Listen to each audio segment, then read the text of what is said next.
अन खांद्यावरती पाय पित्याची कावड मी नेतो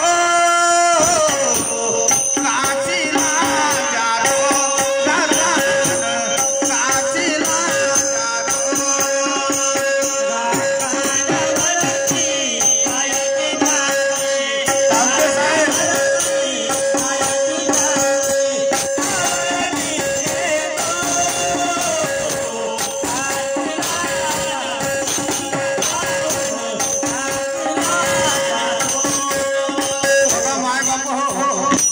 आमच्या ढोलक मास्टरची ढोलक फुटलेली आहे, त्यामुळं स्वरामध्ये थोडासा फरक पडेल म्हणून माफ करा, कारण ते ढोलक आता वाजू शकणार नाही जास्त.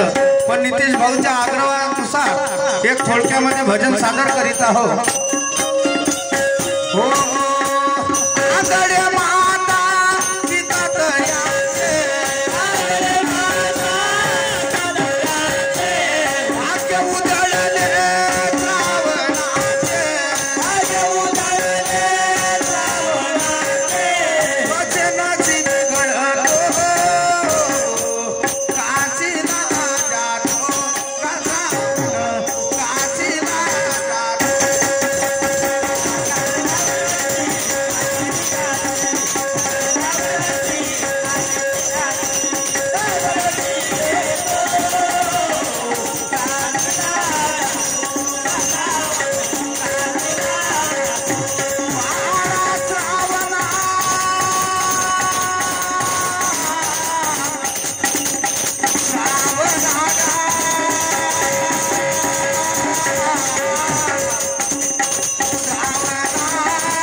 श्रावण बाळाचे आई वडील दोन्ही डोळ्यानं आंधळे, पण त्या आई वडिलाची इच्छा झाली की बाळा आम्हाला काशीची यात्रा करायची आहे रे.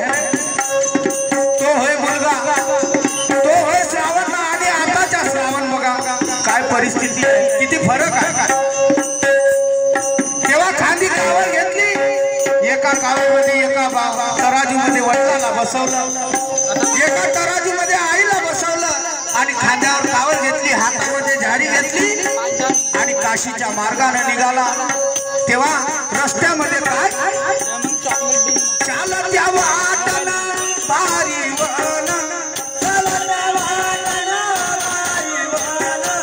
माता पित्याला लागली दान,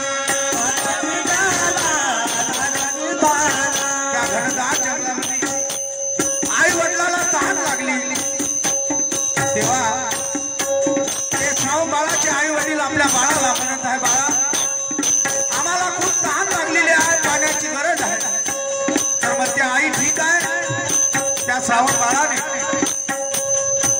एका झाडाला कावड लटकवली आणि पाण्याच्या शोधाकरता निघाल्या. बघा तेव्हा काय झालं बघा,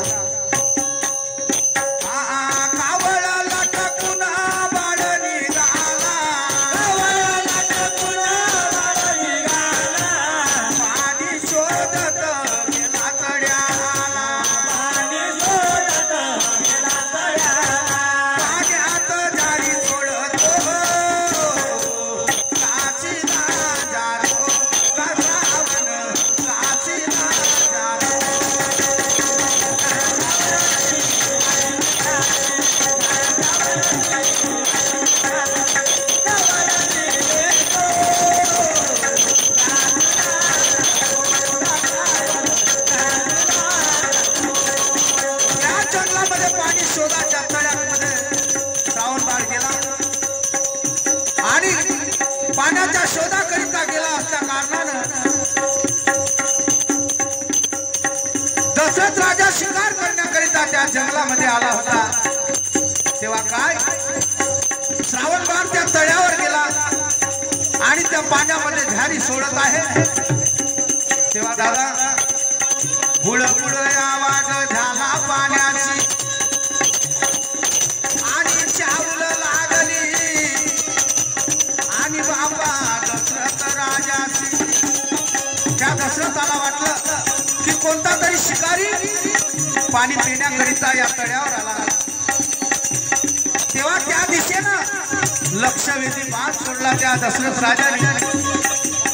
नेमाने बाण सोडतो काशीला जातो, कसावर काशीला जातो.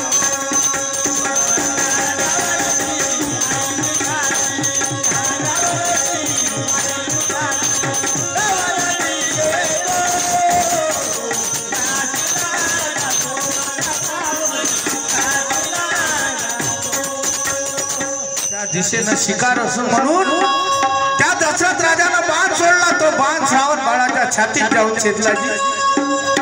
दशरथाच्या बापा लागला बाण आणि श्रावणाच्या दादा गेला प्राण. आणि मध्वनाथ शोक करे गोविंद गोविंद, मध्वनाथ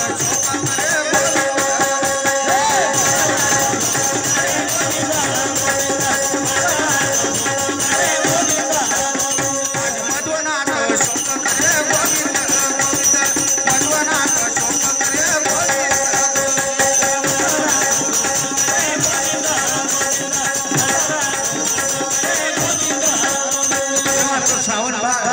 त्या दशरथ राजाला म्हणत आहे, दादा माझा तर जीव जाईल पण जंगलामध्ये माझे आई वडील आहेत, त्यांचा कंठ सोसला आहे.